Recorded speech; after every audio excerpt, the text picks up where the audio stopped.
Hello hello, j'espère que vous allez tous bien. On se retrouve pour le deuxième volet de notre série Pourquoi. Dans mon précédent post, je vous parlais d'une amie grâce à laquelle j'ai réussi à différencier les types d'animés. C'est elle qui m'a offert mes premiers mangas papier. Elle en avait toute une bibliothèque et c'était d'autant plus impressionnant qu'il y en avait plusieurs styles. Mais ce n'est pas par son canal que j'ai connu les animés, mais plutôt par celui de mes oncles paternels. Je vous explique. Lorsque j'étais petite fille, nous vivions avec certains des petits frères de mon père et aussi mes grands frères du coup. Donc il y avait beaucoup de testostérone dans la maison. Et droit d'aînesse faisant, je n'avais pas mon mot à dire. On regardait ce que les grands avaient décidé de mettre à la télé. Et eux, ils avaient rendez-vous avec Dragon Ball, Cobra, Nicky Larson et Ken le survivant de l'enfer. Et tout ça, c'était diffusé sur la chaîne Manga. Et à l'époque, le logo était orange et blanc. C'était aussi la meilleure époque de manga, je trouve. Il y avait les meilleurs dessins animés à cette époque-là. En ce qui concerne les animés, je pense que j'ai eu mon premier coup de cœur avec Shiryu, des Chevaliers du Zodiaque. Et je pense que je n'étais pas la seule petite fille de l'époque à avoir un coup de cœur pour Shiryu. Bon, et après, quand j'ai grandi, je préférais Iki. Parce que bon, Shiryu était quand même un peu... Iki était mieux, en tout cas. J'avais aussi, je vais avouer, j'avais aussi un coup de cœur pour Benjamin, pour Eric, pour Cesare de l'école des champions. Je crois que c'est le seul dessin animé de foot que j'ai regardé. Bon, à cette époque-là. Et après, j'ai regardé Inazuma Eleven. J'ai regardé aussi, comment ça s'appelle, Foot de rue et Kung Fu Panda. Non, pas Kung Fu Panda. Plutôt Kung Fu. Ça, par contre, ça passait sur Télétoon. Mais ça, c'était vraiment après, dans les années après. Et chemin faisant, du coup, j'ai continué à regarder la chaîne manga. Et de plus en plus de dessins animés pour les filles ont commencé à être diffusés. Je pense à Princesse Sarah, qui a fait pleurer beaucoup de filles. Je pense à Cathy la petite fermière, que ma mère aimait particulièrement. Et quand ça a été diffusé sur manga, elle s'asseyait avec nous pour le regarder les soirs. Il y avait aussi le petit lord avec Cédric et sa mère prolétaire, son père qui était un lord méconnu de tous. Il y avait Cat Size avec Alexia, Tam et Cilia et le tout-puissant Quentin qui n'a jamais compris que c'était sa nana qui était Cat Size. Et il y en avait bien d'autres. J'ai continué à regarder les dessins animés dans mon adolescence parce que j'avais développé une passion pour le dessin. Je dessinais mes personnages préférés et c'est aussi à ce moment que je suis devenue sélective dans mes choix de visionnage. C'est la principale raison pour laquelle je n'ai pas regardé Cobra à l'époque. C'était très mal dessiné, très grossier. Et puis, bon, les costumes, quoi. Les nanas de Cobra, c'était vraiment des costumes minimalistes.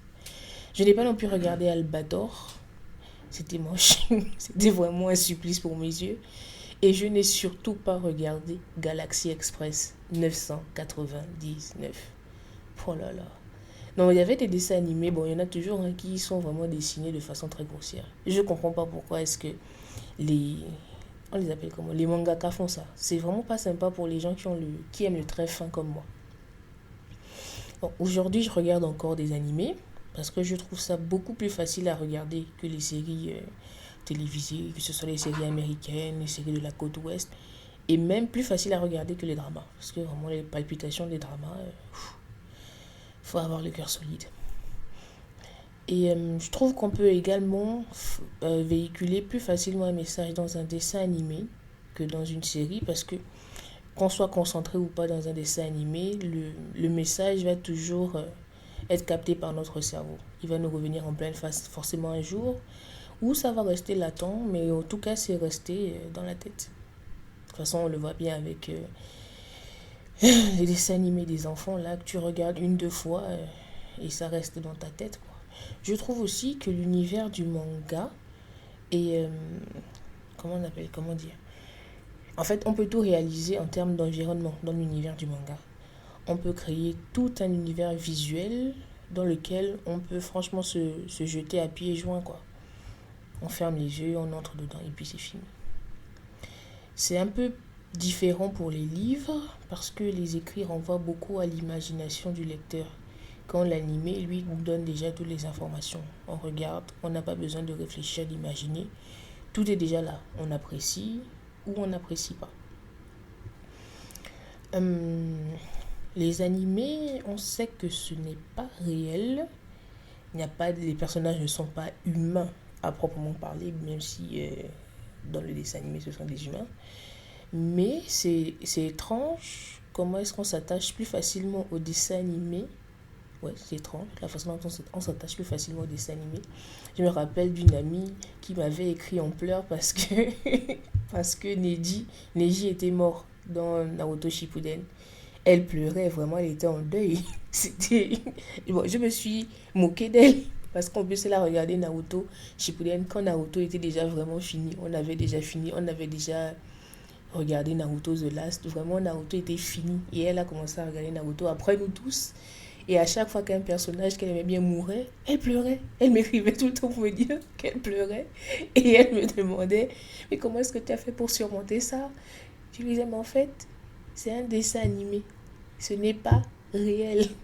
Mais elle était vraiment touchée dans sa chair, dans son corps et tout. C'était très drôle, c'était très drôle. Mais je la comprends, il y a des dessins animés où moi-même je suis prise. Je suis prise. Je suis particulièrement sensible. Je suis particulièrement sensible aux traits de dessin. Et c'est la raison pour laquelle je n'ai pas beaucoup avancé dans One Piece. Parce que bon, quand One Piece est sorti à l'époque, c'était grossier. Vraiment, le Zoro d'aujourd'hui n'est pas le Zoro de quand One Piece est sorti. Le Luffy de maintenant n'est pas le Luffy de quand One Piece est sorti. Usopp, oh là là, n'en parlons pas. Nami, oh, n'en parlons vraiment pas. Mais du coup, c'était vraiment compliqué pour moi de regarder One Piece. J'ai pas beaucoup avancé. Je crois que là, je suis à peine au niveau de Alabasta. Je crois que c'est dans les 100 et quelques épisodes. Je sais, shame on me, mais bon. J'ai regardé Red, quand même, avec la fille de Shanks qui n'a pas arrêté de chanter dans tout le film jusqu'à la fin de la fin de la fin. Par contre, il y avait un dessin animé que j'avais beaucoup aimé. J'avais beaucoup aimé l'histoire, mais j'avais pas pu regarder parce que c'était mal dessiné. C'était Gurren Lagann. Du coup, j'ai regardé les 2 premiers épisodes et j'ai regardé les 2 derniers épisodes. Parce qu'il faut voir que l'évolution entre les 2 premiers épisodes et les 2 derniers épisodes est fulgurante. Le dessin n'a rien à voir.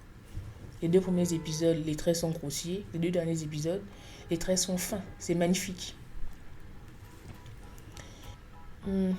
Pour en revenir aux raisons d'animer, j'ai commencé parce que je n'avais pas le choix. Puis j'ai continué par habitude pour finir par y trouver ce qui me touche au cœur. Parce que oui, même s'ils ne sont pas réels, les animés ont cette facilité à nous atteindre. Et parfois, même lorsqu'on ne s'y attend pas.